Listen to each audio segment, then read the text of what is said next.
আসসালামু আলাইকুম, সবাইকে শুভেচ্ছা জানিয়ে কুরাইশ নিউজের বিকেলের সংবাদ শুরু করছি আমি রফিকুল ইসলাম। শুরুতেই সংবাদ শিরোনাম। ওমরা করতে যাওয়ার পথে হঠাৎ অসুস্থ লুৎফুজ্জামান বাবর, দুবাই হাসপাতালে ভর্তি। রংপুরের সড়ক দুর্ঘটনায় নিহত ৩, আহত অন্তত ৪।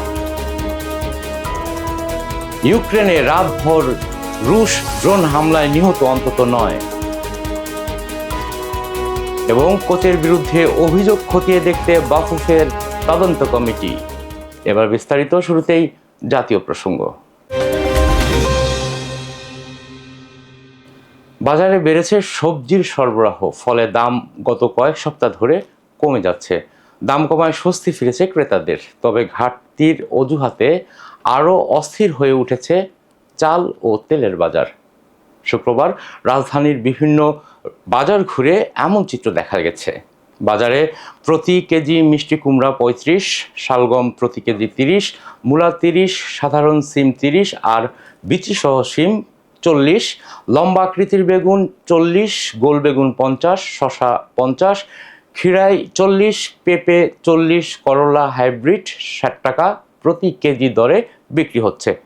সবজি ও মাছের দামের নিম্নমুখী প্রবণতা লক্ষ্য করা গেছে। আলু ও পেঁয়াজের বাজারেও সবজি, আলু ও পেঁয়াজের দাম কমায় স্বস্তি প্রকাশ করেছেন ক্রেতারা। তারা বলেন, আমদানি বাড়লেও নিয়মিত বাজার মনিটরিং করলে দাম আরও কমবে, এতে স্বস্তি পাবে সাধারণ ভোক্তারা। তবে অস্থিরতা কমেনি চালের বাজারে। ওমরা পালনের উদ্দেশ্যে সৌদি আরবে যাওয়ার পথে হঠাৎ অসুস্থ হয়ে পড়েন স্বরাষ্ট্র প্রতিমন্ত্রী লুৎফুজ্জামান বাবর। পরে তাকে বৃহস্পতিবার স্থানীয় সময় রাত 11:30টার দিকে দুবাই হাসপাতালে ভর্তি করা হয়েছে। শুক্রবার সকালে সংযুক্ত আরব আমিরাত বিএনপির আহ্বায়ক জাকির হোসেন গণমাধ্যমকে এ তথ্য জানান।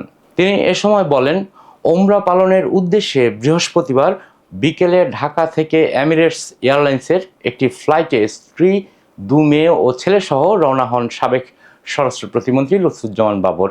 স্থানীয় সময় রাত 10:30টার দিকে বিমানটি দুবাই এসে পৌঁছায়। জাকির হোসেন আরও বলেন, বিমানের মধ্যেই বুকে ব্যথা অনুভব করেন তিনি। পরে বিমানবন্দরে নামার পর তাকে প্রাথমিক চিকিৎসা দেওয়া হয়। এরপর তাকে ভর্তি করা হয় দুবাই হাসপাতালে। এবার জেলার সংবাদ। রংপুরে বাস ও মাহেন্দ্রার মুখোমুখি সংঘর্ষে 3 জন নিহত হয়েছেন। এ ঘটনায় আহত হয়েছেন আরও 4 জন। শুক্রবার সকাল 8:30টার দিকে নগরীর সাতমাথা চায়না হল এলাকায় এ দুর্ঘটনা ঘটে। পুলিশ ও ফায়ার সার্ভিস জানায়, ঢাকা থেকে কুড়িগ্রামগামী একটি নাইট কোচ ও কুড়িগ্রাম থেকে ছেড়ে আসা রংপুরগামী মাহেন্দ্রার মুখোমুখি সংঘর্ষ হয়। এতে ঘটনাস্থলেই মাহেন্দ্রার 3 জন যাত্রী মারা যায়, আর আহতদের উদ্ধার করে রংপুর মেডিকেল কলেজে পাঠানো হয়। রংপুর ফায়ার সার্ভিসের সহকারী পরিচালক মাসুদ আলম জানান, মূলত ঘন কুয়াশার কারণে এই দুর্ঘটনা ঘটেছে। এবার আন্তর্জাতিক প্রসঙ্গ। ইউক্রেনে একটি বহুতল ভবনে ড্রোন হামলা চালিয়েছে রাশিয়ার সামরিক বাহিনী। দেশটির সুমি অঞ্চলে চালানো এই হামলায় 9 জন নিহত হয়েছেন, আহত হয়েছেন আরও 10 জন। ইউক্রেনীয় প্রেসিডেন্ট ভলোদিমির জেলেনস্কি এই তথ্য জানান।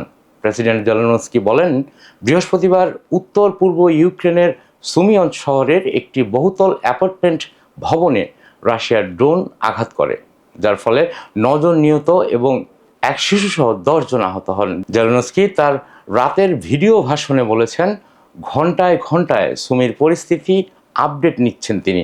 রাশিয়ান ড্রোন এর হামলার প্রভাবে সেখানে কাজ চলছে। জানাবো খেলার খবর। বাংলাদেশ নারী ফুটবল দলের কোচ হিসেবে পিটার বাটলারের সঙ্গে চুক্তি নবায়ন করেছে বাংলাদেশ ফুটবল ফেডারেশন। এই কোচের সঙ্গে নারী দলের সদস্যদের দ্বন্দ্ব প্রকাশ্যে এসেছিল। সময়ের সাথে সাথে এই দ্বন্দ্ব আরও চরমে পৌঁছেছে। বৃহস্পতিবার সন্ধ্যায় বাফুফে ভবনে ব্রিটিশ কোচের বিরুদ্ধে 6টি অভিযোগ সামনে এনে নিজেদের অবস্থান জানিয়েছেন সাবিনা খাতুন, মাসুরা পারভিন সহ 18 ফুটবলার। তাদের সেই অভিযোগ খতিয়ে দেখতে জরুরি সভা ডেকে 7 সদস্যের তদন্ত কমিটি গঠন করেছে বাফুফে। নারী দলের কোচ পিটার বাটলার থাকলে অনুশীলনে নামবেন না, পাশাপাশি ফুটবল থেকে অবসর নেওয়ার হুমকি দিয়েছেন সাবিনা। সংবাদ শেষ করব বিনোদন অঙ্গনের খবর দিয়ে। ছোট পর্দার জনপ্রিয় অভিনেত্রী তাসনিয়া ফারিন সাবলীল অভিনয় দিয়ে অল্প সময়েই হয়েছেন দর্শকপ্রিয়। নিয়মিত নাটক এবং ওয়েব ফিল্মেও দেখা যায় তাকে। দেশের গণ্ডি পেরিয়ে অভিনয়ের দ্যুতি ছড়িয়েছেন পশ্চিমবঙ্গেও। এবার নতুন সিনেমার ঘোষণা দিলেন ফারিন। জানা গেছে সিনেমার নাম ইনসাফ। এটি নির্মাণ করবেন সঞ্জয় সমদ্দার। সিনেমায় অভিনেত্রীর সঙ্গে জুটি হিসেবে থাকছেন শরীফুল রাজ। ইনসাফ সিনেমায় রাজ ফারিন ছাড়াও একটি গুরুত্বপূর্ণ চরিত্রে অভিনয় করবেন মোশাররফ করিম। জন্মদিনে সিনেমাটির একটি পোস্টার প্রকাশ করেছেন অভিনেত্রী। চলতি বছরের ফেব্রুয়ারিতে শুটিং শুরু হবে অ্যাকশন থ্রিলার গল্পের সিনেমা ইনসাফ। সংবাদ শেষ করার আগে সংবাদ শিরোনামগুলো আরও একবার। ওমরা করতে যাওয়ার পথে হঠাৎ অসুস্থ লুৎফুজ্জামান বাবর, দুবাই হাসপাতালে ভর্তি। রংপুরের সড়ক দুর্ঘটনায় নিহত ৩, আহত অন্তত ৪। ইউক্রেনে রাতভর রুশ ড্রোন হামলায় নিহত অন্তত ৯। এবং কোচের বিরুদ্ধে অভিযোগ খতিয়ে দেখতে বাফুফের তদন্ত কমিটি। দর্শক, এতক্ষণ সাথে থাকার জন্য ধন্যবাদ। সবশেষ সংবাদ জানতে চোখ রাখুন কুরাইশ নিউজের পর্দায় অথবা ভিজিট করুন www.quraishnews.com। কুরাইশ নিউজের পরবর্তী সংবাদ দেখার আমন্ত্রণ জানিয়ে আপনাদের কাছ থেকে এখনকার মতো বিদায় নিচ্ছি। আল্লাহ হাফেজ।